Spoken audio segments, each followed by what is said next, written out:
Hi, so if you don't know, recently I made a video about, well, fish diseases, and one of the diseases on that list was ick. Now, okay, little recap. This morning I got up, we were gonna leave somewhere, so I went to check on my fish, and I saw it. My parents are not fish experts. They're more of, if a fish dies, it dies. It's not a cat, it's not a dog. I am not that way. I love fish.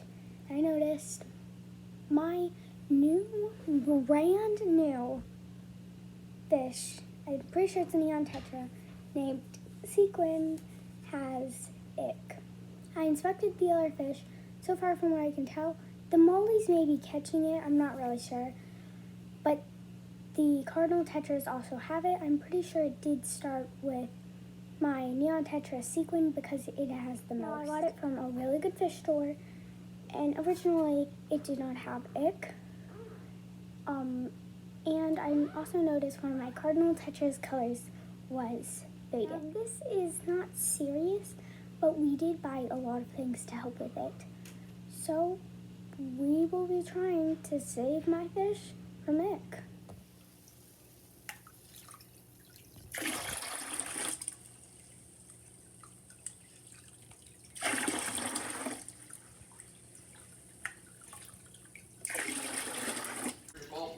First, you need to buy a heater if you do not have one already, or an adjustable heater, because we didn't have an adjustable one, so we had to go out and buy that.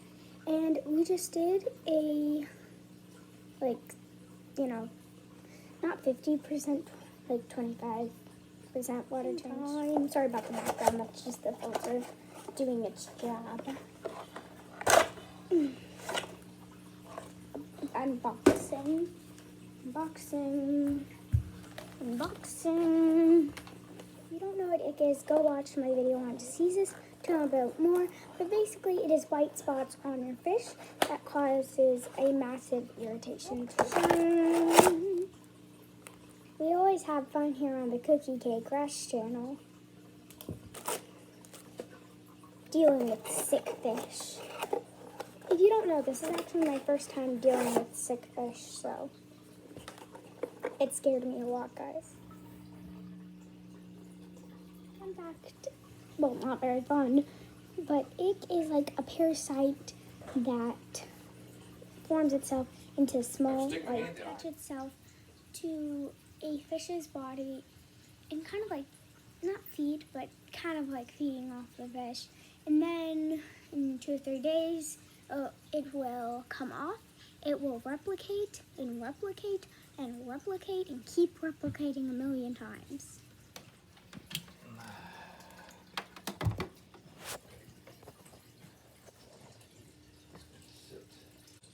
About all the change in set as well. We are literally, as I am speaking, doing water changes and not medicating it, but putting in all the stuff.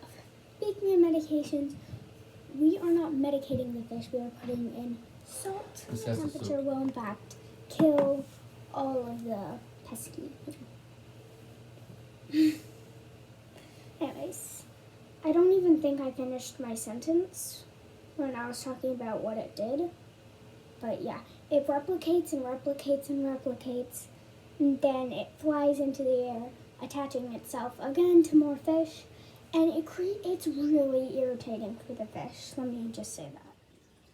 Okay, back to the original setup. Yes.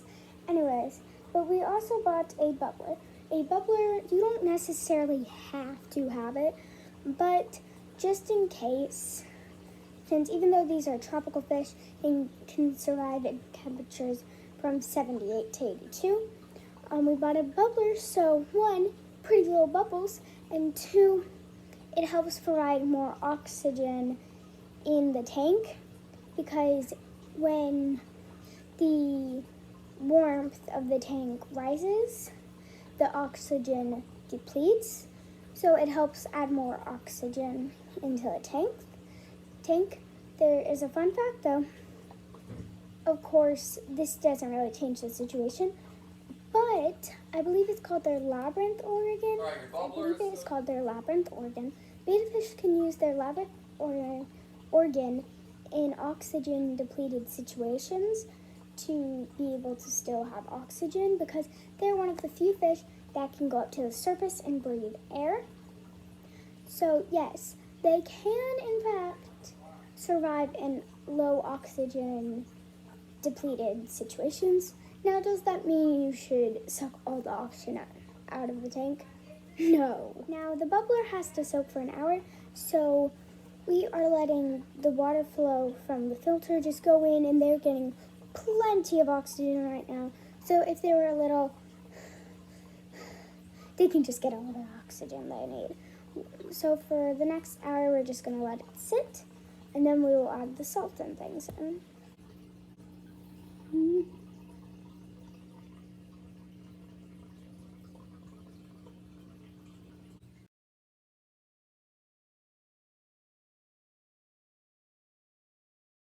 What are you doing? I don't.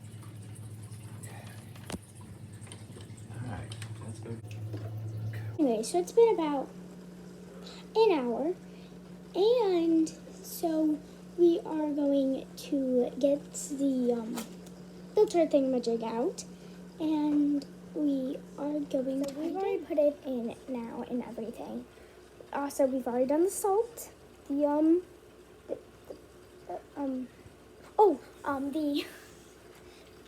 the salt. So I'm just gonna reenact what happened because we didn't film all that. So yeah, time to reenact it. So go get the salt and the quarter cup. Yeah. Hey, Dad. Oh my goodness, she is so sweet. You're wearing that. It's not that cold in this house. It's only like 80 degrees. Back, I have the cup and the salt. You know, this is a half cup.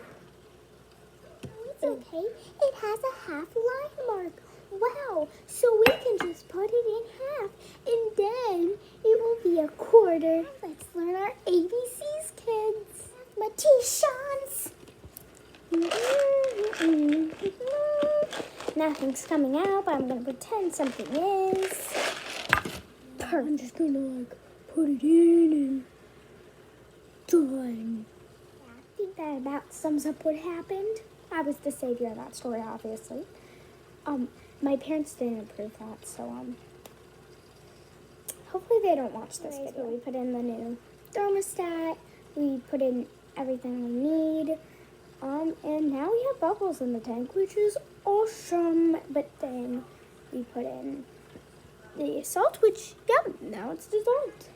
So, yeah, and the filter cleans out all the yucky stuff that got in there, because, you know, we haven't vacuumed out the tank or anything. And yeah, so that is how to go through a cure. Wait about 2 to 4 days before you do anything. So